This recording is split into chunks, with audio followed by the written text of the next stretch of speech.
നമസ്കാരം. ഒരു സസ്യത്തിൻ്റെ എല്ലാ പാർട്സും ഉപയോഗപ്രദമായിട്ടുള്ള ഒരു പ്ലാന്റ് വാഴയായിരിക്കും. അപ്പം വാഴയുടെ വാഴപ്പഴം, വാഴയില, വാഴക്കൂമ്പ്, വാഴപ്പിണ്ടി അങ്ങനെ തുടങ്ങി എല്ലാ പാർട്സും എഡിബിൾ ആയിട്ടുള്ളതും വളരെ ഔഷധ മൂല്യമുള്ളതുമായിട്ടുള്ളൊരു പ്ലാന്റാണ് വാഴ.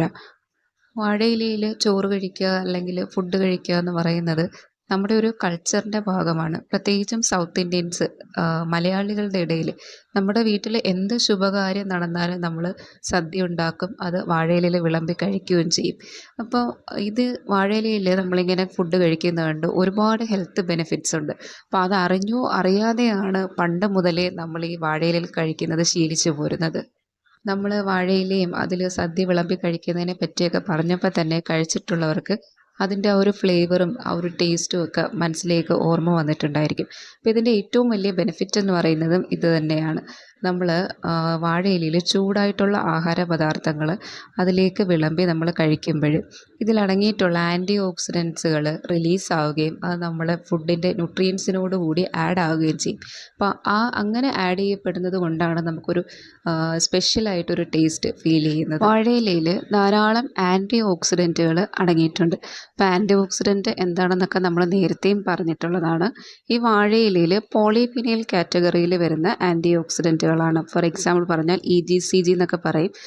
അങ്ങനെയുള്ള ആൻറ്റി ഓക്സിഡൻറ്റുകളാണ് ഇതിനകത്ത് അടങ്ങിയിട്ടുള്ളത്. ഇതേ സെയിം ആൻറ്റി ഓക്സിഡൻറ്റുകൾ തന്നെയാണ് ഗ്രീൻ ടീയിലും അടങ്ങിയിട്ടുള്ളത്. അപ്പോൾ ഗ്രീൻ ടീയുടെ ഒരു ഗുണമൊക്കെ നമുക്കറിയാവുന്നതാണ്. അപ്പോൾ അതേ സെയിം എഫക്റ്റ് തന്നെയായിരിക്കും നമ്മൾ വാഴയിലയിൽ ആഹാരം കഴിക്കുമ്പോഴും നമുക്ക് കിട്ടുന്നത്. അതുപോലെ തന്നെ നമ്മുടെ സ്കിന്നിൻ്റെ ഹെൽത്തിന് ഇത് വളരെ യൂസ്ഫുള്ളാണ്.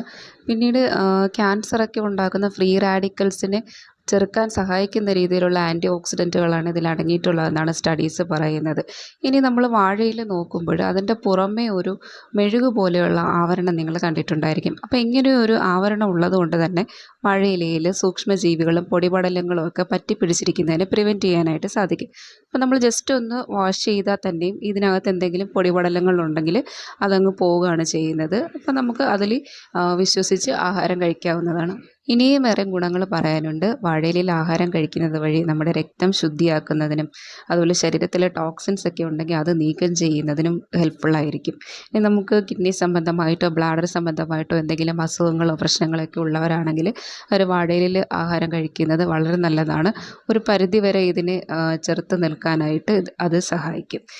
ഇനി നമ്മുടെ ശരീരത്തിൽ എന്തെങ്കിലും മുറിവുകളൊക്കെ ഉണ്ടാവുകയാണെങ്കിൽ അത് പെട്ടെന്ന് ഉണങ്ങുന്നതിനും അതുപോലെ നമ്മുടെ ആഹാരം കഴിച്ചു കഴിഞ്ഞുള്ള ദഹനം എളുപ്പത്തിലാകുന്നതിനും നമ്മൾ വാഴയിലയിലാണ് കഴിക്കുന്നതെങ്കിൽ അത് ഒന്നും കൂടി സ്പീഡപ്പ് ആകും. വാഴയിലേക്ക് ഒരു ആൻറ്റി ബാക്ടീരിയൽ പ്രോപ്പർട്ടി ഉണ്ട്. അതായത് നമ്മൾ കഴിക്കുന്ന ആഹാരത്തിൽ എന്തെങ്കിലും ജേംസ് ഒക്കെ ഉണ്ടെങ്കിൽ അതിനെ ഒരു പരിധി വരെ നശിപ്പിച്ച് കളയാനായിട്ട് വാഴയിലേക്ക് സാധിക്കും.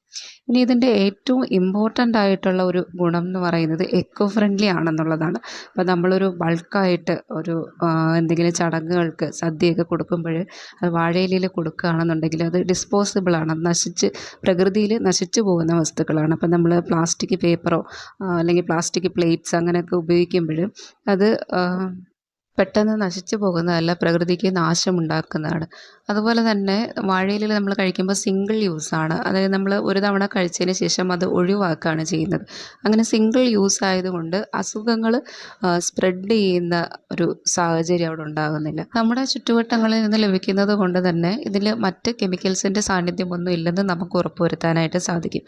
ഇങ്ങനെ ഒരുപാട് ഗുണങ്ങൾ വാഴയിലയിൽ ആഹാരം കഴിക്കുമ്പോൾ നമുക്ക് ലഭിക്കുന്നുണ്ട്. ഇത് അറിഞ്ഞോ അറിയാതെയോ നമ്മൾ സൗത്ത് ഇന്ത്യൻസ്, പ്രത്യേകിച്ച് മലയാളികൾ പണ്ട് കാലം മുതലേ തന്നെ വാഴയിലയിൽ ആഹാരം കഴിക്കുന്ന ഒരു ശീലമുണ്ട്. പിന്നീട് ഇപ്പോൾ ആ ഒരു ടേസ്റ്റും ഫ്ലേവറും ഒക്കെ കിട്ടുന്നതിന് വേണ്ടിയിട്ടും ഒരു ട്രഡീഷണൽ ലുക്കൊക്കെ കിട്ടുന്നതിനൊക്കെ ആയിട്ട് പല ഹോട്ടൽസും വാഴയിലയിൽ ഫുഡ് സെർവ് ചെയ്യാനായിട്ട് തുടങ്ങിയിട്ടുണ്ട്. എനിവേ വളരെ ഹെൽത്തി ആയിട്ടുള്ളൊരു ഹാബിറ്റാണിത്. നമ്മൾ തുടർന്ന് കൊണ്ടുപോകേണ്ട അത്യാവശ്യം ഒരു നല്ല ഹാബിറ്റാണ് വാഴയിലയിൽ ഫുഡ് കഴിക്കുക എന്നുള്ളത്. സോ മറ്റൊരു വിഷയമായിട്ട് കാണാം.